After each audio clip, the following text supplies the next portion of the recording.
Hello, Cancer. Heto, gawa po tayo yan. Nahulog na for Cancer. Welcome po sa Pinay Channel, Pinay Empress Channel. You are epic talaga naman. Kay Cancer, epic ka daw. And then, isa pa, for Cancer. Raw intention. Oh, you are epic. Raw intention. Ano kaya ang ibig sabihin yan? Epic talagang, pag sinabing epic, kakaiba, diba? Great. Sobrang great niya. Raw intention. Since ibig sabihin parang feeling ko sincere. Kung ano man yung gusto niyang gawin, sincere siya. So, yan ang ano ni Cancer. So, eto, tungkol saan kaya yan? Oh, ayan. May mga nahulog na. Unahin na natin itong mga nakabukas. Oh, the moon. Justice. 6 of Wands. Okay. And the Fool. Since nahulog yan. Ano ba to? The Hanged Man, pero reverse. Reverse siya. So, Hanged Man. So, hindi na siya hanged. Pero, hindi ako sa reversals eh. So, ayan, the Moon, Justice, and 6 of Wands.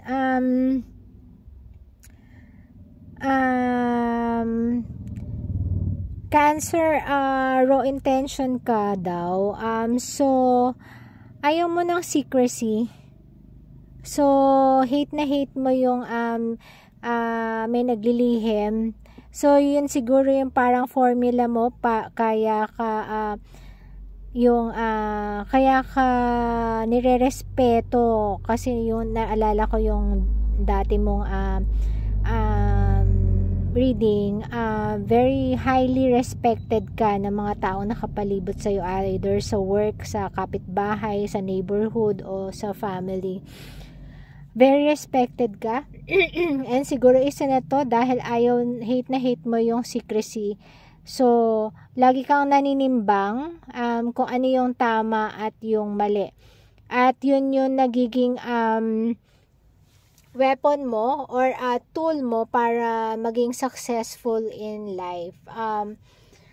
Ayun, ayaw mo yung parang yung feeling na gino-joke or tinitake lightly. Ayaw mo ng ganun kasi sobra kang seryosong tao.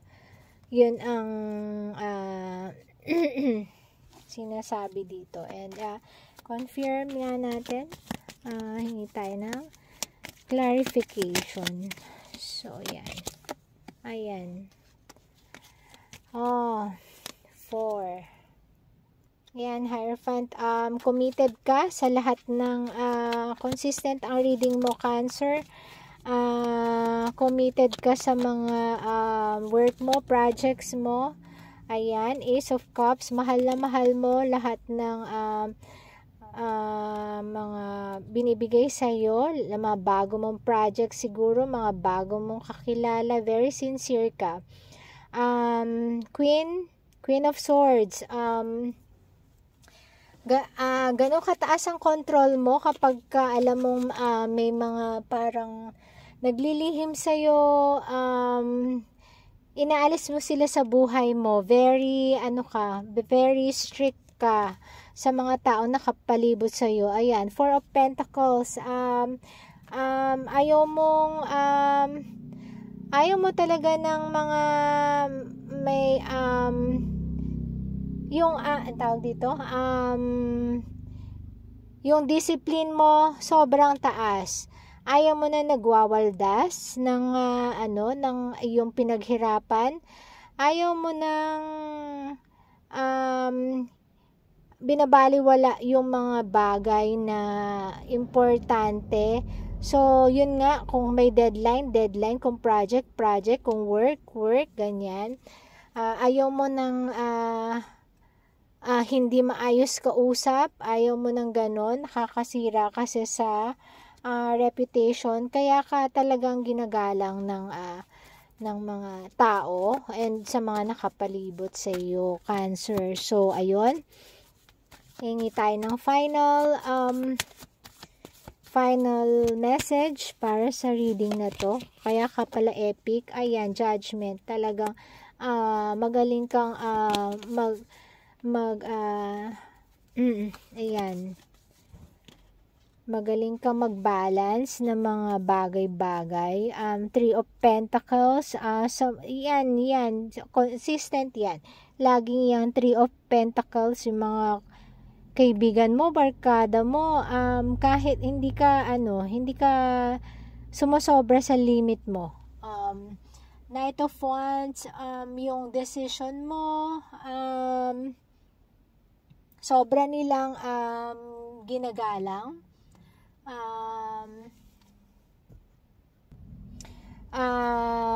Very strict ka sa iyong ginagalawan.